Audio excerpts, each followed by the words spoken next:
Yudhistira bertanya, "Wahai Brahmana, mengapakah dalam upacara itu dipergunakan sedemikian banyak emas?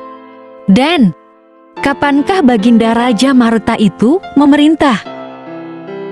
Rishi Vyasa menjawab, "Nah Kutunda Raja, rupa-rupanya kamu tertarik kepada riwayat Raja keturunan Karandama yang luar biasa ini. Dengarkanlah ceritaku ini. Raja Maruta ini memang mempunyai kekuatan yang luar biasa dan kekayaan sungguh menakjubkan pada zaman Krita. Manu yang bersenjatakan Skripta, tongkat kebesaran raja, telah menguasai dunia ini. Putranya adalah Prasandi dan Prasandi mempunyai seorang putra bernama Ksupa. Dan Ksupa menurunkan seorang putra terkenal bernama Ikswaku. Raja Ikswaku ini menurunkan 100 seorang putra perkasa dan semuanya diangkat menjadi raja oleh Ikswaku. Yang tertua bernama Winsa menjadi contoh utama bagi para satria pemanah. Putra Winsa adalah Wiwinsa yang jaya. Raja Wiwinsa menurunkan putra 15 orang yang semuanya ahli memanah tiada tanding. Mereka sangat menghormati para Brahmana, membela kebenaran, lemah lembut dan tutur katanya halus. Saudaranya yang tertua bernama Haninetra menindas semua adik-adiknya, dan setelah menguasai seluruh kerajaan, ia lalu melenyapkan perintah-perintahnya satu persatu.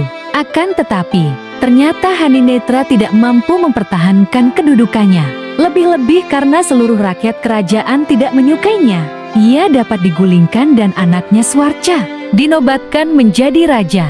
Putranya ini sangat menyadari kekeliruan yang dilakukan oleh ayahnya.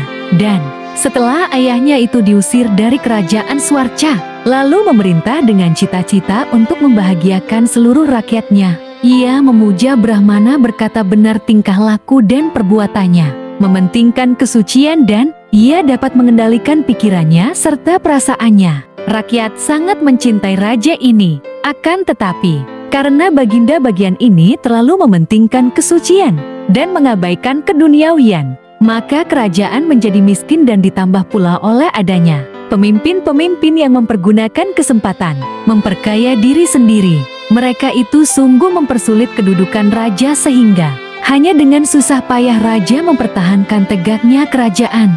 Karena Baginda tidak mempunyai cukup dana untuk membiayai pertahanan dan administrasi kerajaan. Tetapi syukurlah bagaimanapun juga besar kekuatan musuhnya. Namun raja yang lemah ini tidak bisa dibunuh karena sedikit kekuatan yang dimilikinya dilandasi oleh kebenaran. Pada waktu keadaan sedemikian sulitnya, ia didesa dan hampir dapat dibunuh. Tetapi raja lalu menghembuskan tangannya, dan sungguh ajaib dari kedua lengannya muncul kekuatan luar biasa. Dan dengan kekuatan itu, semua musuh-musuhnya dapat ditunjukkan dengan mudah. Itulah sebabnya Baginda mendapat julukan Karandama. Putaranya juga bergelar Karandama pertama. Baginda memerintah pada permulaan zaman Treta. Beliau gagah perkasa bagaikan indra, memancarkan kasih sayang dan dikagumi oleh semua makhluk, bahkan oleh para dewa yang kekal. Pada waktu itu semua raja-raja berada di bawah kekuasaannya, dan Baginda memajukan kerajaannya sehingga menjadi kaya raya. Demikian Baginda menjadi seorang maharaja, dan memanglah raja yang nama aslinya adalah Hoikshit, setingkat dengan Indra, baik dalam perwujudan maupun dalam kepahlawanannya. Dia percaya kepada kekuatan upacara kurban.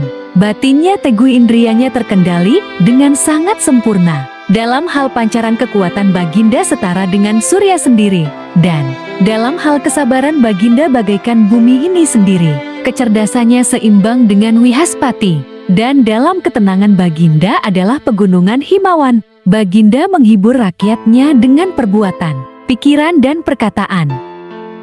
Ditambah dengan pengekangan diri, keteguhan imam, serta kesabaran Baginda pun sudah menyelenggarakan 100 kali kurban kuda. Dan Rishi Angiras yang sakti dan berpengetahuan luas itu menjadi pendetanya dalam setiap upacara. Baginda inilah yang menurunkan Raja Maruta. Raja Maruta sudah kita singgung di awal permulaan cerita ini.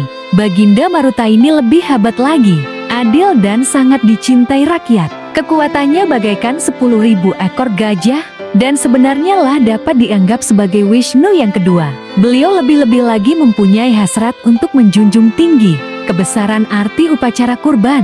Untuk melangsungkan niatnya itu, Baginda naik ke puncak Gunung Meru yang berdiri megah di sebelah utara pegunungan Himawan. Sebelum melangsungkan upacara, Baginda sudah memerintahkan untuk membuat beribu-ribu buah tempayan dan piala emas di atas gunung Kemilau dengan warna emas itu.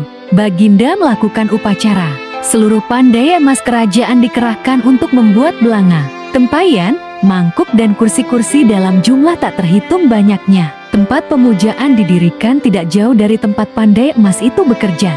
Di sanalah Maruta dengan dibantu oleh raja-raja dari seluruh dunia melakukan upacara kurban besar-besaran. Apakah sebabnya raja ini menjadi sedemikian kuat dan kaya? Dan dari manakah semua kekayaan itu datangnya? Mari kita dengarkan cerita selanjutnya. Sejak zaman dahulu kala, putra-putra Prajapati Daksya, yaitu para Azura dan para dewa, sudah saling bermusuhan. Demikian pula putra-putra Angirasa, yaitu Rishyapati Samwarta. Wihaspati selamanya telah menyusahkan Samwarta karena terus-menerus disusahkan oleh kakaknya sendiri. Samwarta lalu meninggalkan seluruh kekayaannya dan pergi bertapa ke dalam hutan. Brahmana yang sakit pergi bertapa dengan bertelanjang bulat. Tidak sehelai benang pun menutupi tubuhnya. Pada waktu itu Wasawa baru saja selesai dengan peperangannya, menundukkan para Asyura. Dengan demikian, Wasawa ini telah berhasil menguasai seluruh kerajaan surga. Setelah mendapatkan kekuasaan itu, Wasawa mengangkat Wihaspati untuk menjadi pemimpin di daerah taklukanya. Sejak zaman dahulu, Angirasa sudah menjadi pendeta keluarga Raja Karandama. Sudah dikatakan bahwa raja ini terkenal luar biasa kesaktiannya, gagah perkasa dan seorang pertapa yang keras, membela kebenaran dan keadilan bagaikan Satakratu sendiri. Baginda memiliki pasukan bersenjata yang sangat kuat luar biasa, kaya raya, dan itu semua didapatkan berkat hasil yoganya, serta pengaturan nafas yang bertenaga hebat apabila dihembuskan melalui mulutnya. Dengan kemampuan sedemikian itu, semua raja-raja berhasil ditundukkannya. Lebih-lebih Baginda itu mampu hidup lama menurut kehendaknya, dan mampu pergi ke alam surga lengkap dengan badan kasarnya. Putra Raja Karandama, Awikshit, berhasil menguasai seluruh bulatan bumi ini, dan memerintah dunia dengan sangat adilnya. Dalam hal kebenaran dan keadilan Baginda hanya sebanding dengan Yayati yang tidak ada tandingannya lagi, dan kejayaan serta kebesarannya sebanding dengan ayahnya sendiri. Baginda mempunyai seorang putra bernama Maruta. Putra ini sungguh gagah perkasa, kekuatannya maha dahsyat, menyaingi Wasawa sendiri. Dunia ini lengkap dengan seluas samudranya telah tunduk kepadanya. Baginda ini selamanya tidak pernah mengakui kekuasaan Maharaja Dewata Wasawa, dan demikian pula Wasawa tidak mengakui kekuasaan Maruta. Selain perasaan bersaing itu, memanglah Maruta seorang penguasa yang suci dan sempurna. Sebagaimanapun diusahakan Sakra tidak berhasil menandingi keunggulannya. Merasa mendapat saingan berat itu, lalu Sakra dengan mengendarai keretanya melesat cepat di kegelapan menghadap kepada Wihaspati dan mengatur sembah sebagai berikut. Oh Wihaspati, Brahmana utama, apabila Paduka berkenan membantu hamba, janganlah hendaknya Paduka menjadi pendeta Raja Maruta. Hal ini hamba mohon dengan mengingat kesejahteraan para dewa dan arwah para leluhur manusia. Oh Wihaspati, sudah berhasil menguasai ketiga alam di alam semesta, sedangkan Maruta sekedar menguasai alam dunia saja. Bagaimana mungkin Paduka yang sudah menjadi pendeta bagi para dewa yang kekal dapat merendahkan derajat dengan menjadi pendeta bagi Raja Maruta yang hanya manusia biasa yang tidak kekal itu? Harap Paduka dapat memutuskan manakah yang lebih baik. Paduka ingin meninggalkan hamba, atau Paduka tinggalkanlah Raja Maruta itu dengan senang hati, menjadi pendeta hamba di alam kedewataan yang kekal ini. Mendengar permintaan Sakra sedemikian itu, Wihaspati mengerutkan keningnya berpikir dan menimbang. Akhirnya diputuskan jawaban sebagai berikut ini. Paduka Oh Maharaja Dewata penguasa segala makhluk. Di dalam diri Paduka semua dunia ini tercipta. Paduka dan perkasa sudah menghancurkan Namuci, Wiswarupa dan Wala. Paduka sendirilah wahai pahlawan menjadi jaminan bagi kesejahteraan para dewa dan Oh penakluk Wala. Paduka sudah menunjang kehidupan di bumi dan juga di surga. Karena itu, bagaimana mungkin hamba yang sudah melaksanakan setiap upacara bagi para dewa dapat mengabdi kepada raja di antara manusia? Yakinlah akan ucapan hamba ini Oh Maharaja pemusnah paka. Biarkanlah dewa aneh berhenti memancarkan sinar panasnya, bumi kehilangan sifat tanahnya, surya kehilangan sinar terangnya. Hamba tidak mungkin akan meninggalkan kebenaran. Itulah janji hamba ke hadapan Paduka Oh Maharaja. Indra sangat terhibur hatinya mendengar janji yang diucapkan oleh Horihaspati itu. Dengan perasaan bahagia, beliau melesat kembali ke kerajaannya. Setelah Maharaja Maruta mengetahui bahwa Indra dan Wihaspati melakukan perjanjian, Raja Putra Karandarma ini lalu memikirkan untuk melakukan upacara kurban menurut pikirannya pantas dijadikan dasar untuk menghadap serta menghadang Wiraspati untuk menyelenggarakannya. Baginda menghadap dan mengucapkan permohonan sebagai berikut ini. Oh Pertapa junjungan semesta alam, hamba datang menghadap karena hamba mempunyai niat untuk melakukan suatu upacara kurban yang sebenarnya sudah pernah Paduka sarankan agar hamba melakukannya. Berdasarkan saran-saran Paduka itu, Oh Brahmana mulia, maka sekarang hamba memohon agar Paduka sudi memimpin penyelenggaraannya. Bahan-bahan untuk melakukan upacara itu selengkapnya sudah dipersiapkan. Wahai pendeta, wahai junjunganku, Paduka selamanya sudah menjadi pendeta bagi keluarga para leluhur hamba. Karena itu sudilah kiranya Paduka mengabulkan permohonan hamba dan mengambil segala perlengkapan yang sudah siap dan langsung menyelenggarakan upacara kurban yang patut hamba lakukan. Rupanya sudah dipersiapkan suatu jawaban yang singkat dan tegas. Karena tidak usah berpikir terlalu lama, Wihaspati lalu menjawab sebagai berikut. Oh Maharaja dunia, saya tidak mungkin lagi dapat menyelenggarakan upacara itu. Saya sudah dititahkan oleh Maharaja Dewata Indra agar menjadi pendeta para dewa saja. Dan saya sudah melakukan perjanjian agar tetap demikian. Maruta menyembah lalu berkata, wahai pendeta mulia, sejak zaman dahulu Paduka adalah pendeta keluarga hamba. Hamba selamanya menjunjung kebesaran para Paduka. Karena itu, bukankah hamba mempunyai hak untuk dibantu dalam setiap penyelenggaraan upacara? Paduka berkewajiban untuk menjadi pendeta penyelenggara pertama dalam upacara hamba. Wihaspati menjawab, oh Maruta, setelah saya menjadi pendeta bagi para dewa yang bersifat kekal, betapa mungkin lagi saya menjadi pendeta bagi golongan manusia yang tidak kekal. Singkatnya, bagaimanapun Paduka Raja mendesak saya, namun saya akan tetap pada pendirian yang sudah diputuskan sesuai dengan perjanjian antara Maharaja Indra dengan diri saya. Dan sejak saat itu, saya tidak lagi menjadi pendeta bagi manusia biasa. Oh Maharaja, saya sungguh tidak mungkin lagi menjadi pendeta Paduka dan mengenal hasrat Paduka untuk menyelenggarakan upacara kurban sedemikian itu. Saya pun sangsi apakah ada pendeta lain yang mampu memimpin penyelenggaraannya. Raja Maruta terhenyak sedih dan terpukul. Dirinya sudah dipermalukan. Baginda berjalan kembali mengendarai keretanya pelan-pelan sambil menunduk dengan sedih. Di tengah perjalanan Baginda berjumpa dengan Narada, atau lebih tepatnya, Narada berhenti dan menegur Maharaja itu sambil mencakupkan tangan. Oh Maharaja perkasa dan bijaksana, kalau tidak salah pengamatan hamba, nampaknya Paduka sedang bermuram durja. Apakah Paduka baik-baik saja? Dari manakah Paduka ini? Dan apakah sebabnya Paduka bermuram durja seperti ini? Wahai Maharaja, kalau boleh hamba tahu, ceritakanlah kepada hamba. Apa yang Paduka risaukan, mungkinkah hamba dapat membantu meringankan beban pikiran Paduka itu? Apabila mungkin, pasti hamba akan berusaha dengan seluruh kemampuan yang ada pada diri hamba ini. Raja Maruta menceritakan tentang penolakan permohonannya kepada pendeta keluarganya. Wahai Rishi yang mulia, hamba sebenarnya sedang dalam kebingungan, mencari seorang pendeta yang patut untuk melaksanakan upacara kurban. Yang sudah hamba niatkan, hamba sudah menghadap kepada pendeta keluarga hamba, yaitu Yang Mulia Wihaspati Putra Brahmana Angin Rasa pendeta para dewa.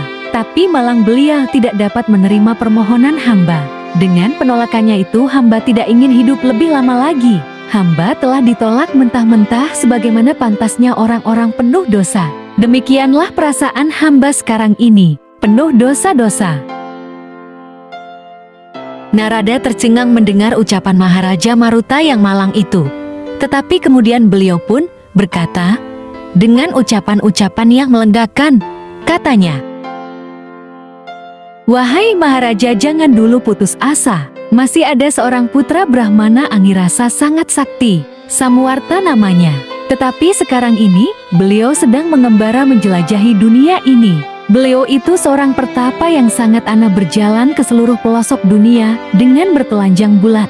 Apabila Wihaspati sudah tidak mau menyelenggarakan upacara paduka, usahakanlah bertemu dengan pendeta Samuarta itu. Beliau pasti tidak akan mengecewakan hati paduka." Wahai Narada yang suci, demikian Raja Maruta berkata dengan sinar wajah penuh pengharapan. Sesungguhnya lah harapan baru ini telah mengembalikan kekuatan hidup hamba. Tetapi di manakah hamba dapat berjumpa dengan pertapa Samuarta ini? Dan bagaimanakah caranya agar hamba tidak ditolaknya dan tetap dapat bersujud kepadanya?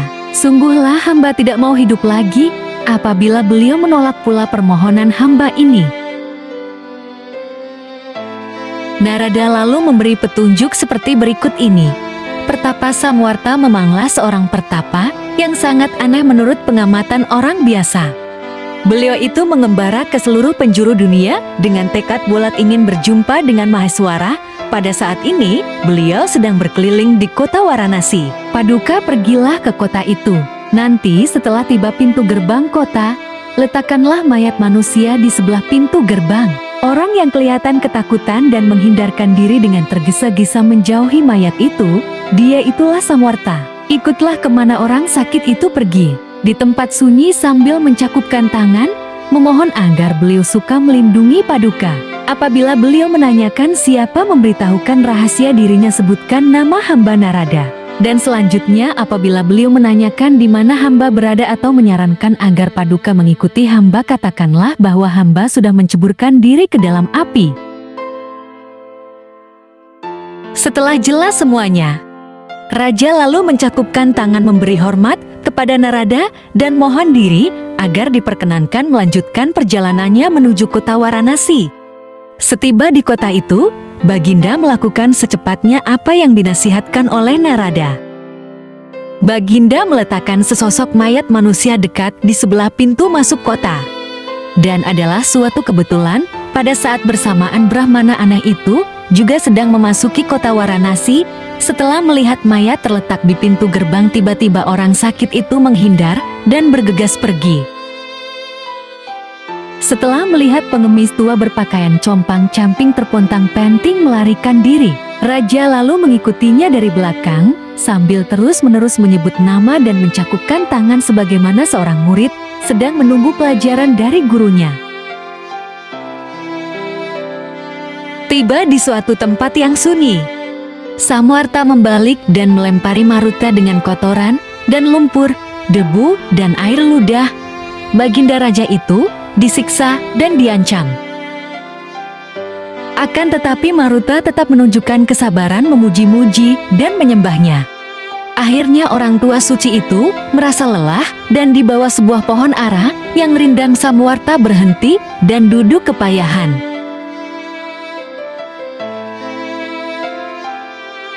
Sambil bersungut-sungut beliau bertanya, "Bagaimana kamu bisa mengetahui siapa diriku? Cepat beritahukan yang benar. Kalau kamu membutuhkan pertolonganku, kalau kamu berkata benar, mungkin semua yang kamu cita-citakan akan terkabul. Tetapi awas, kamu tidak berterus terang. Kepalamu bisa aku hancurkan berkeping-keping." "Wahai Brahmana nan suci, ampunkan hamba telah mengganggu perjalanan paduka. Beliau sudah memberitahukan kepada hamba bahwa Paduka tidak lain dari putra dari pendeta keluarga hamba, Yang Mulia Junjungan Brahmana Angirasa. Keterangan Narada itu yang telah mendorong hamba memberanikan diri untuk menghadap dengan pikiran merasa bahagia tak terhingga. Cepat beritahukan, di manakah Narada sekarang? Ampunkan hamba, oh Brahmana Maharsi. Dari antara para dewa itu setelah membuka rahasia ini kepada hamba lalu menyelinap dan masuk ke dalam api. Somewarta memandangi Raja Maruta dengan sorotan mata tajam luar biasa. Nampak sesungging singung di sudut bibirnya. Akhirnya dengan wajah berseri-seri beliau lalu berkata, "Memang, saya pun dapat menyelenggarakan upacara itu, akan tetapi tiba-tiba beliau berubah sikap kembali, nampaknya seperti gila, menggerutu dan menyumpah-nyumpah, menghina Raja Maruta. Hai anak muda, kotaku ini tidak beres, dorongan hatiku tidak bisa ditentang. Mengapa kamu berminat melakukan upacara gila-gilaan dan diselenggarakan oleh pendeta gila semacam aku ini? Saudaraku sendiri Wihaspati pun mampu menyelenggarakan upacara gila itu dan ho, dia sudah besar, dia sudah menjadi pendeta besar pujaan Wasawa. Sana pergilah kepadanya, saudaraku itu telah merampas semua kekayaan, merampas dewa-dewa yang biasa membantuku juga, merampas sisya-sisya yang menjadi bagianku, hanya tubuhku ini saja yang masih padaku. Siapa tadi kau bilang dirimu? Putra Wikshit. Nah Raja Muda, kakakku sangat aku hormati. Karena itu bagaimanapun juga aku tidak boleh menyelenggarakan upacara itu tanpa seizin kakakku itu. Karena itu anak muda harus menghadap kepada Wihaspati kakakku. Setelah mendapat izinnya, barulah kembali kepadaku. Hanya atas izin kakakkulah baru boleh aku menyelenggarakan upacara." Dengarkanlah, oh Samwarta junjunganku, hamba sebelumnya sudah menghadap kepada Wihaspati. Akan tetapi beliau sudah terikat perjanjian dengan Indra. Karena itu beliau sudah tidak sudi lagi menyelenggarakan upacara hamba seorang manusia biasa. Beliau mengatakan ini kepada hamba. Setelah menerima tugas menjadi pendeta golongan dewa yang kekal, aku tidak mau lagi menjadi pendeta golongan manusia. Lebih-lebih aku dilarang oleh Sakra menyelenggarakan upacara bagi Raja Maruta. Maruta adalah raja dunia yang selalu ingin menyayangi kedudukan Indra. Demikian Samwarta Kakanda Paduka sudah menentukan pilihannya dan mengabdi kepada Dewata Mulia pembunuh Asurawala. Ya, semoga demikianlah hendaknya. Sekarang Wihaspati sudah berada di bawah perlindungan Maharaja Kerajaan Surga. Hamba pun sudah menghadap kepada Baginda itu dengan niat suci dan penuh harapan, tetapi hamba telah ditolaknya. Karena ditolak seperti orang hina itu, maka sekarang hamba membulatkan tekad menghabiskan seluruh harta kekayaan hamba yang semoga Paduka sendiri sudi menyelenggarakannya. Semakin sungguh-sungguhlah niat hamba untuk bertanding dengan Indra dan bantuan Paduka sungguh hamba harapkan. Hamba sudah ditolak oleh Wihaspati tanpa kesalahan dari pihak hamba sendiri. Karena itu hamba tidak mungkin lagi bersedia untuk menghadap kepada beliau itu. Sekali lagi, oh Samwarta, hamba mohon sudilah Paduka membantu hamba menyelenggarakan upacara kurban itu. Baiklah. Kalau demikian itu permasalahannya, aku sendiri pun mampu melakukannya asalkan Paduka Raja Muda sanggup memenuhi persyaratan yang akan kujelaskan.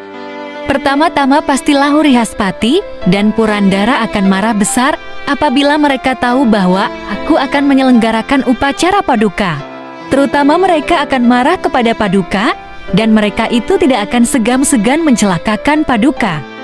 Karena itu sebelumnya berjanjilah bahwa apapun yang terjadi Paduka tidak akan mundur. Berjanjilah sebelum aku berubah pendirian pula. Kalau syarat satu-satunya tidak bisa Anda penuhi, maka akan aku musnahkan Anda beserta seluruh keturunan Anda menjadi abu.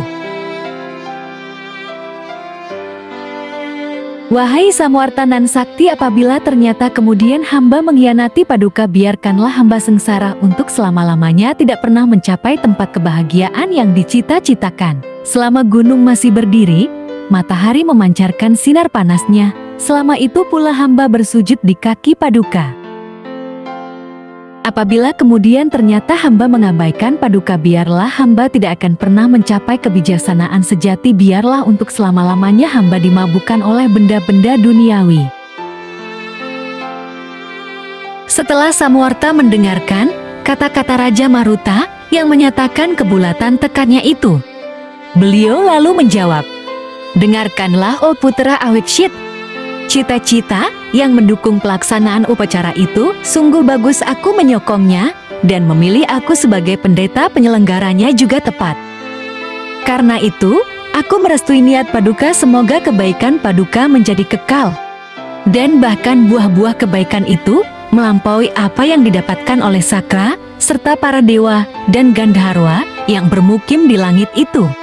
Haha, aku yang tua bangka ini tidak membutuhkan harta kekayaan ataupun hadiah-hadiah upacara. Biarlah aku sekarang memuaskan hatiku melakukan perbuatan yang paling dibenci oleh Indra dan Wrihaspati kakakku itu. Bosan aku melihat kesombongannya. Sudah pasti aku akan dapat menjadikan Anda setara dengan Indra. Demikianlah sebenarnya. Baiklah, aku akan melakukan apapun yang terbaik buat Anda paduka."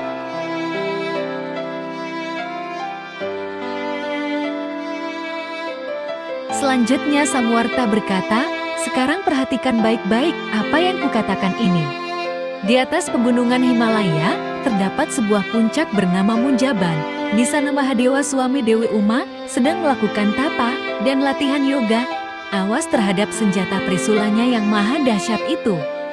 Dan dewa yang sakti itu dilindungi oleh para pengiringnya golongan mambang dan peri yang memiliki perwujudan yang aneh-aneh. Penjaga-penjaga itu berkeliaran di sana, memuaskan diri mengejar kesenangan. Mereka menghuni tempat-tempat teduh di bawah pohon-pohon raksasa. Di dalam gua-gua atau puncak itu, Mahadewa dipuja oleh para Rudra, Sadya, Miswadewa, Wasu, Yama, Waruna, dan Kuwera dengan pengiring-pengiringnya yang terdiri dari roh-roh mambang dan pering. Juga dipuja oleh kembar Aswin para Gandharwa, Apsara, Yaksa, demikian juga pendeta dari alam kedewataan. Juga dewa-dewa dari alam surya, seperti juga makhluk-makhluk yang bermukim di udara. Tidak ketinggalan berjenis-jenis roh jahat, Dewa Mahadewa junjungan Uma itu sungguh luar biasa saktinya, memiliki bermacam ragam sifat yang berbeda-beda. Di puncak Ramat itu, dewa pujaan itu bermain-main dengan para pengiring Kuwera, yaitu makhluk-makhluk liar, namun suka bermain-main itu. Para pengiring itu berbentuk perwujudannya memang aneh-aneh, dan mereka itulah yang sering disebut hantu. Dari kejauhan puncak gunung itu nampak bersinar bagaikan sinar matahari pagi. Dengan mata biasa puncak itu tidak mungkin dapat ditentukan bentuknya. Dan di sana tidak ada perasaan panas ataupun dingin. Matahari tidak bersinar dan tidak pula dirasakan adanya hembusan angin. Tidak ada rasa bingung, lapar, haus kematian, dan perasaan takut. Di segenap penjuru gunung itu terdapatlah tambang emas sedemikian banyaknya jumlah emas hingga terpancarlah sinarnya sebagai sinar matahari di pagi hari. Para pengiring Kuwera yang ingin menyenangkan Dewa Mahadewa menjaga tempat itu dengan ketat. Kesanalah paduka harus pergi, lunakkanlah hati dewa itu. Beliau juga dikenal dengan nama-nama seperti Sarwa, Beda, Rudra, Sitikanta, Sarupa, Suwarca, Kaprodi, Karala, Haryaksa, Warada, Ryaksa, Wamana, Siwa, Yamya, Mahadewa, dan lain-lainnya. Di atas puncak gunung itu, paduka harus melakukan sembah serta memohon perhitungannya. Dengan demikian, paduka menyerahkan diri sepenuhnya kepada dewa yang berkekuatan maha dahsyat itu. Apabila Mahadewa berkenan, paduka akan dikaruniakan olehnya emas yang terdapat di tempat itu. Orang-orang yang datang menghadap ke sana dengan cara yang kujelaskan ini pasti akan dikaruniakan olehnya emas secukupnya. Raja Maruta putra Karandama segera melaksanakan petunjuk yang diyakinkannya itu. Dan sementara itu Baginda pun melakukan persiapan-persiapan yang luar biasa untuk melakukan upacara kurban besar-besaran itu. Emas di tempat untuk dijadikan piala-piala bermacam-macam benda-benda perhiasan yang indah. Maruta memang berhasil dalam perjalanannya menuju tempat Mahadewa bertahta. Karena itu emas pun berlimpah-limpah tidak terkirakan banyaknya. Segala persiapan untuk upacara pun sudah dapat dirampungkan. Kemudian Wihaspati juga mengetahui bahwa Raja Maruta bertambah kemakmuran serta kejayaannya, hingga sungguh-sungguh menyeramkan kemuliaan para dewa. Neresi Dewata itu menjadi bingung dan cemas. Beliau menduga tentulah Samwarta sudah menjadi lebih baik kedudukannya daripada dirinya. Wihaspati merasa terpukul dan sungguh sangat kecewa, sedih dan syugar. Demikianlah seri wajahnya lenyap dan tubuhnya pun menjadi kurus. Indra Maharaja Dewata itu kemudian juga mengetahui keadaan Wihaspati sedemikian itu, maka dengan diiringkan oleh para dewa sekalian lalu menuju ke tempat pemukiman Wihaspati dan setibanya di sana langsung bertanya sebagai berikut. Wahai Wihaspati, apakah Paduka dapat beristirahat dengan tenang? Bagaimana dengan para pelayan? Apakah mereka semua mengabdi dengan baik? Sudahkah Paduka terus berusaha mencari cara untuk kesejahteraan para dewa? Tentunya para dewa sudah melakukan kewajibannya, melindungi Paduka sebagaimana mestinya. Benarkah demikian? Saya dapat beristirahat dengan tenang dan tidur dengan baik, oh Paduka Raja. Semua pelayan baik-baik saja, dan saya sendiri tidak pernah melepaskan pikiran untuk mencari jalan guna membahagiakan para dewa sekalian, dan para dewa itu pun sudah memperlakukan saya dengan sepatutnya. Lalu, mengapa Paduka seperti ini, Paduka? Apakah Paduka sedang diserang suatu penyakit? Sebutkanlah, apakah itu penyakit yang menyerang pikiran? Ataukah penyakit jasmani? Paduka nampak pucat dan tidak berseri. Katakanlah, oh Brahmana, apakah seseorang sudah menyebabkan Paduka menderita seperti ini? Apabila dugaanku benar, biar ku bunuh mereka semua. Wihaspati lalu menjawab, wahai Indra, sebenarnya pikiran hambalah yang tidak tentram.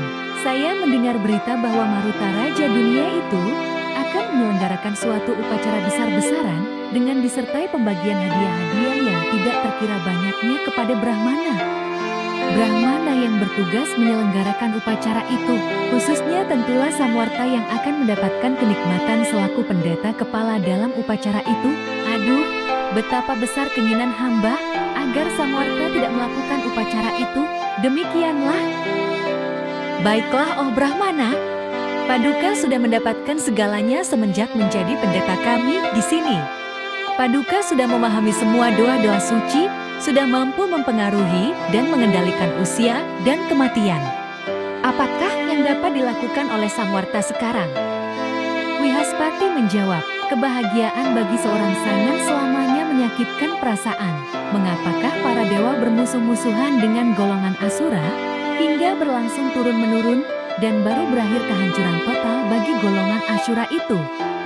Wahai Maharaja Dewata, Paduka sekarang melihat hamba seperti terserang penyakit yang tidak bisa disembuhkan adalah karena pemikiran saingan berat hamba dapat kemakmuran yang mungkin melampaui keadaan diriku sekarang ini.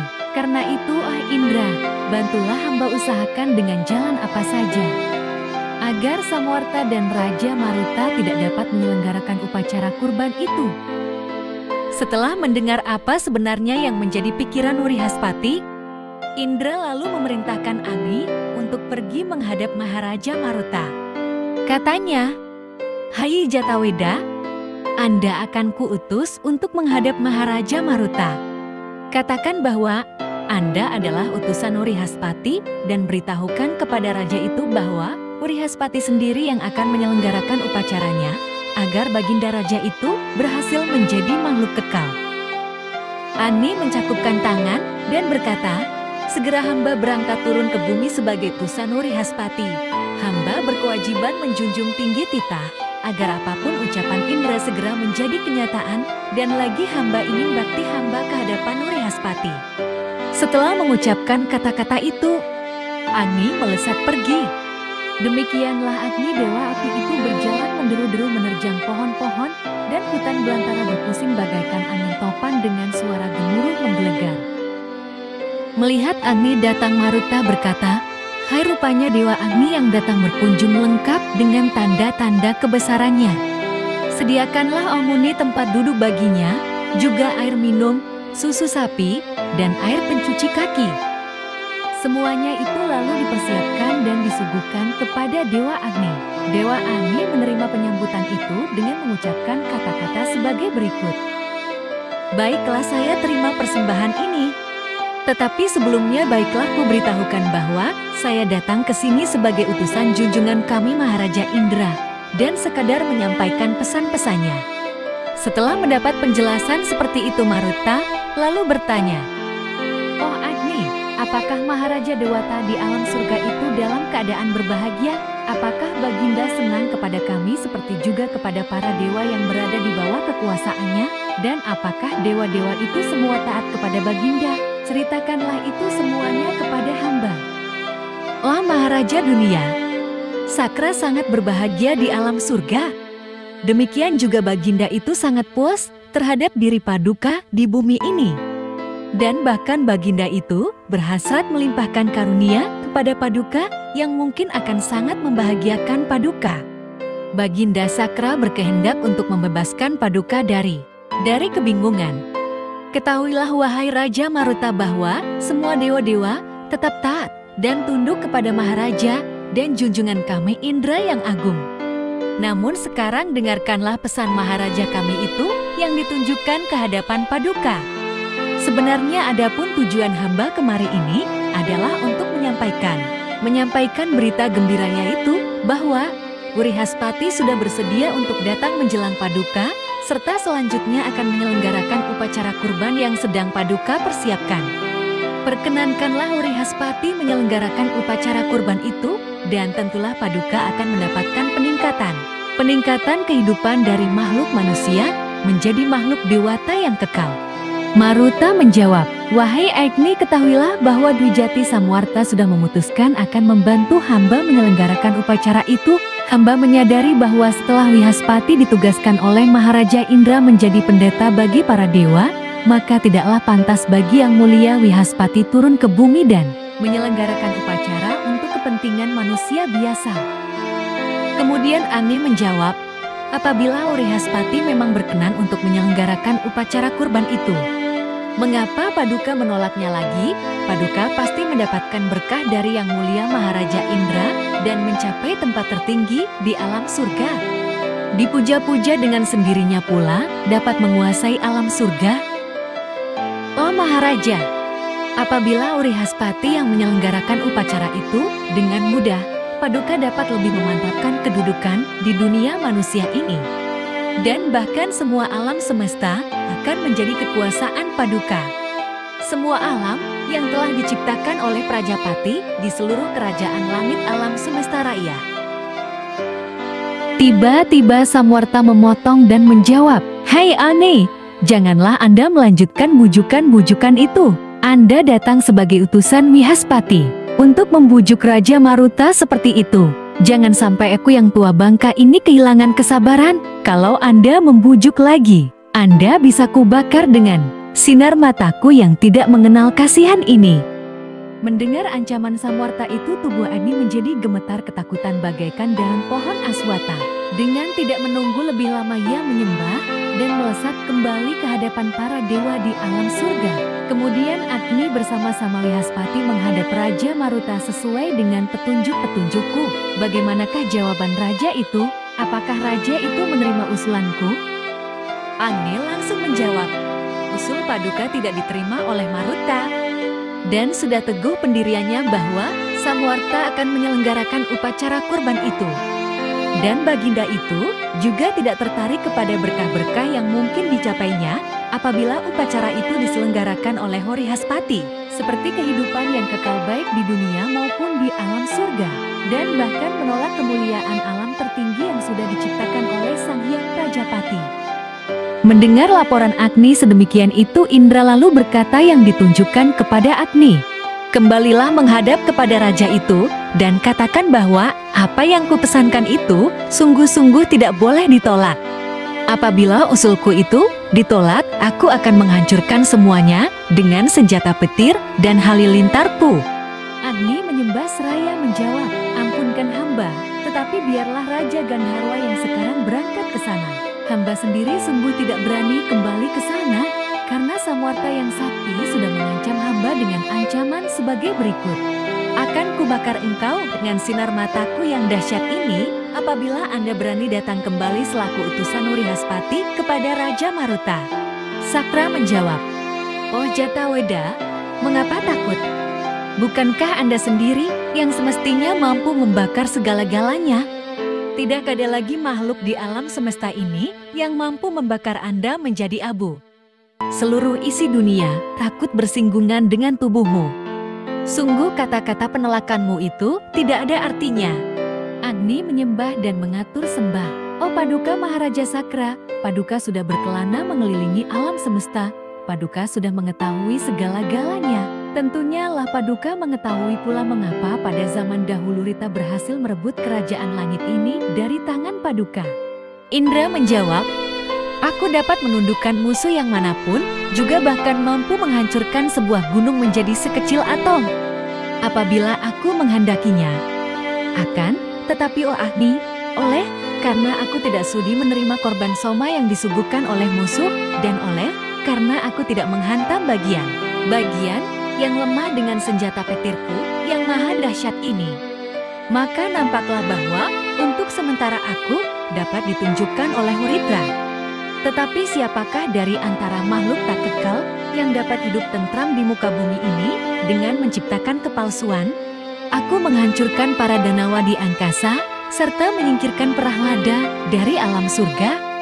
Mungkinkah masih ada tempat orang yang hidup dengan mengorbankan permusuhan menentang diriku?" Agni menghaturkan sembah, "Oh Mahendra Paduka, ingatkah kejadian di masa lampau ketika Maharsi Cianawa melakukan upacara kurban bagi Saryati dengan Aswin dan dirinya sendiri saja yang menikmati air salma? Pada waktu itu Paduka sangat murka dan bertindak menghalang-halangi upacara kurban itu. Bahkan Paduka sudah menghantam pendeta Cianawana dengan senjata petir yang hebat itu. Tetapi Brahmana itu Okurandara dengan kekuatan yang dihimpun berkat kebaktiannya memuja telah mampu menangkap serta menahan tangan Paduka, dan selanjutnya dengan pancaran kemarahannya beliau ini telah menciptakan musuh baru untuk Paduka hadapi, yaitu Asura yang bernama Mada yang dapat berubah wujud menurut kehendak hatinya." Menyaksikan Asyura membuka mulutnya lebar-lebar, salah satu rahangnya terbentang sampai di bumi, sedangkan yang lain berada di alam surga. Sungguh mengerikan, gigi-giginya yang tajam ribuan banyaknya membentang lebih dari 100 yojana, dengan 4 taringnya yang paling kuat mengkilat bagaikan pilar perak membentang sampai 200 yojana. Dengan menggerakkan gigi-giginya itu, Asura itu mengejar Paduka menghantam gada berduri dengan tujuan untuk menghancurkan Paduka. Menyaksikan raksasa yang luar biasa itu, Paduka gemetar ketakutan disaksikan oleh semua orang yang berada di tempat itu, sungguh mengecewakan. Akhirnya sambil mencakupkan tangan, Paduka memohon perlindungan kepada pendeta besar itu. Itulah kemampuan Brahmana Osakra yang jauh lebih hebat daripada kemampuan seorang satria.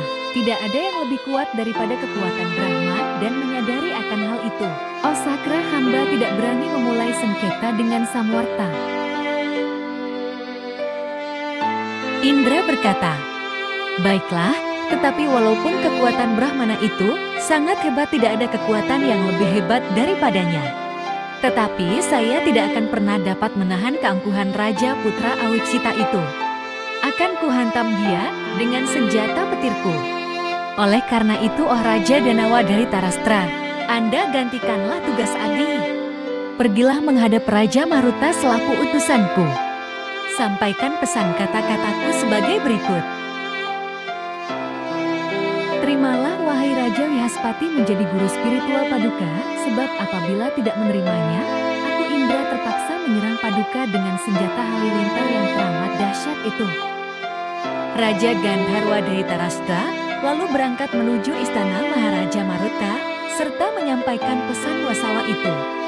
Di hadapan Raja Maruta, dari Tarastra mengucapkan kata-kata sebagai berikut ini. "Oh Maharaja dunia, hamba Dhritarashtra seorang Gandharwa datang menghadap untuk menyampaikan pesan junjungan kami Maharaja Indra di alam surga. Hamba mohon sudilah Paduka memperhatikan pesan Paduka junjungan kami penguasa seluruh lapisan alam semesta ini. Maharaja Indra berkehendak menyampaikan pesan. Pesan sebagai berikut titik koma. Paduka terimalah Wrihaspati menjadi pendeta dalam penyelenggaraan upacara kurban yang Paduka niatkan.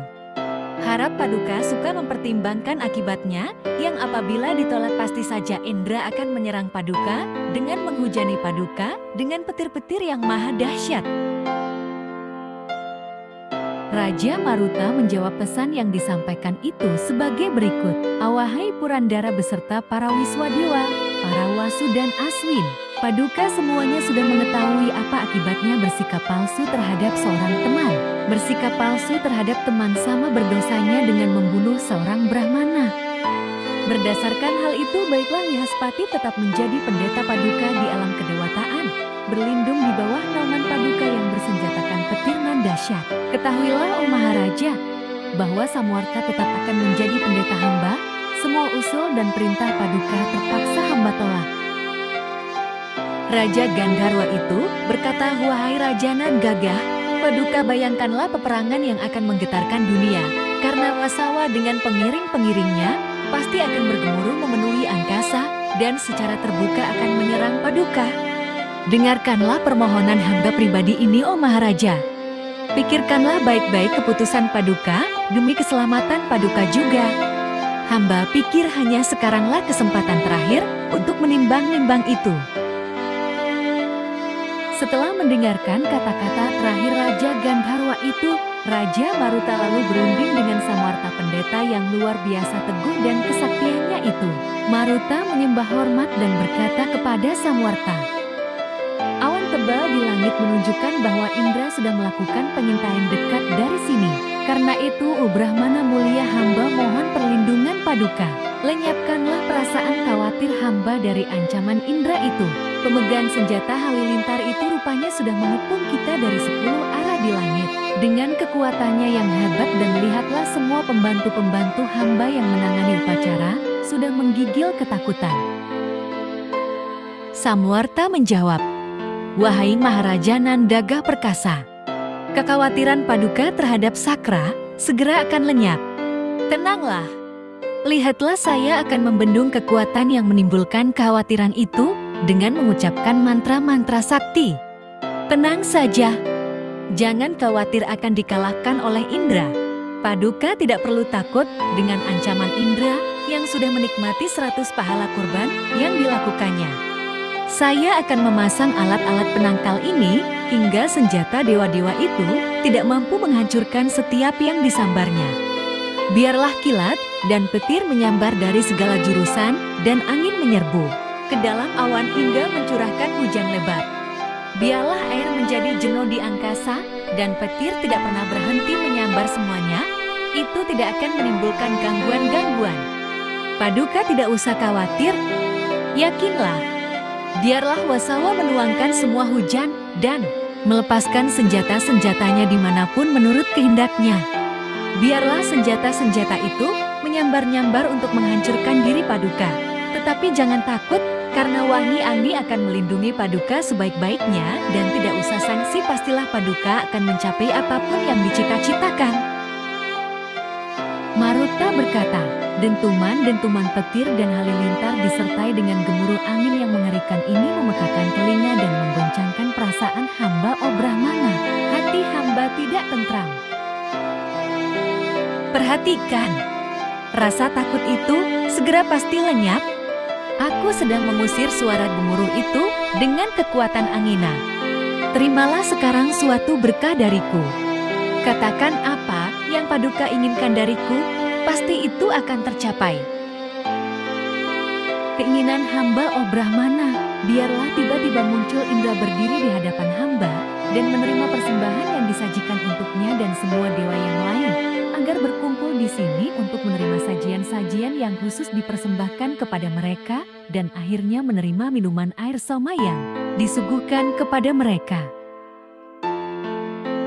Dengan kekuatan mantra-mantra aku sedang memikat Indra agar datang menyaksikan upacara ini. Lihat dan perhatikan di sana. Indra sudah nampak dengan menunggang kudanya diiringi oleh para dewa sekalian dan bergegas ke tempat ini. Apa yang terlihat sungguh membuat semua orang tercengang. Dari jauh sudah kelihatan Maharaja Dewata itu sedang beriring-iringan dengan dewa-dewa semuanya mengendarai kereta yang ditarik oleh kuda-kuda yang hebat, semuanya bergerak melaju mendekati sanggar persembahan yang didirikan oleh putra raja. Dan setelah tiba di bawah, semuanya beramai-ramai mau minum air soma yang dihidangkan oleh Raja Maruta itu. Raja Maruta diiringkan oleh para pendeta dan Samwarta selaku pendeta kepala berdiri menyambut kedatangan Indra dengan kegembiraan yang tidak ada bandingnya. Iring-iringan para dewata itu diterima dengan penuh kehormatan sesuai dengan tata cara penyambutan yang digariskan oleh sastra-sastra. Secara khusus Pendet Samwarta menyambut mereka dengan ucapan sebagai berikut. Selamat datanglah Indra. Dengan kehadiran Paduka di sini, upacara ini menjadi mulia oh penakluk Eshurawala dan Ritra. Silakan Paduka Dewata menikmati air soma yang hamba sediakan hari ini. Raja Maruta pun menyambut mereka dengan ucapan sebagai berikut. Limpahan kasih sayang Paduka sangat hamba harapkan.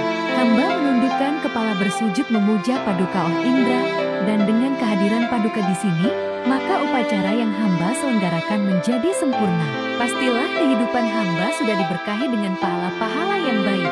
Oh Surendra, ketahuilah bahwa Brahmana mulia ini yang adalah adik kandung Brahmana termulia Wihaspati telah berkenan memimpin penyelenggaraan upacara kurban yang hamba lakukan ini. Indra menjawab sebagai berikut. Saya mengetahui pendeta ini. Beliau mempunyai kesaktian yang sangat hebat. Benar beliau ini saudara muda Wihaspati, dan atas undangan beliau inilah saya datang menghadiri upacara ini. Saya oh Raja, sungguh sangat puas terhadap sikap Paduka. Sekarang, tidak ada lagi perasaan bermusuhan dan bersaing-saingan menyelubungi jiwa kami. Perasaan-perasaan itu sudah lenyap semuanya. Samwarta lalu memotong dan berkata, apabila benar oh Maharaja Dewata merasa puas terhadap diri kami, perkenankan kami mohon Paduka Sudi menyelenggarakan bagian upacara yang khusus diperuntukkan bagi para dewa. Biarlah oh Dewata seluruh alam mengetahui bahwa Padukalah yang telah mengantarkan bagian upacara dewa yatnya ini. Karena terus didesak oleh Brahmana putra Mirasa itu, Sakra lalu memerintahkan kepada para dewa untuk mendirikan bangsal pertemuan dilengkapi dengan ribuan kamar-kamar yang sangat indah bagaikan lukisan. Tidak ketinggalan jenjang-jenjang pendakian yang besar dan kuat untuk dipergunakan oleh Gandharwa dan Apsara bergerak turun naik di hadapan sanggar pemujaan itu. Dibangun sebuah lapangan luas dan indah tempat para dewa itu dibangun sesuai dengan istana Dewa Indra di alam surga. Bangunan itu segera diselesaikan oleh para dewa sesuai dengan petunjuk serta perintah yang dikeluarkan oleh Indra. Setelah dibuat bangunan yang luar biasa indah dan megahnya itu, Indra lalu berkata kepada Raja Maruta, oh Raja, dengan bekerja sama dalam melakukan upacara ini, pastilah para leluhur Anda dan juga para dewa sekalian merasa puas dan menerima dengan senang kurban tuangan yang Paduka suguhkan. Dan sekarang biarlah manusia utama itu mempersembahkan sapi jantan berbulu merah untuk disuguhkan kepada Dewa Agni, dan seekor sapi jantan berbulu biru yang sudah disucikan dipersembahkan kepada para wiswadewa. Demikianlah upacara kurban itu menjadi sangat meriah. Para dewa itu yang sudah mengumpulkan makanan dan minuman dan Sakra sendiri yang membantu menyelenggarakan upacara kurban tersebut. Pada tahap upacara terakhir, Samwarta melangkah menuju altar tempat pemujaan dan dengan wajah dan tubuh memancarkan sinar gemilang lalu berseru kepada semua para dewa memuji-muji mereka, dan terakhir mereka menerima suguhan kurban tuangan berupa minyak mentega murni yang dicurahkan ke dalam api suci sambil membaca doa-doa suci. Dewa Indra meneguk suguhan air soma yang terakhir, dan akhirnya dengan riang gembira mereka memohon ke hadapan Raja Maruta agar diperkenankan kembali ke alam surga.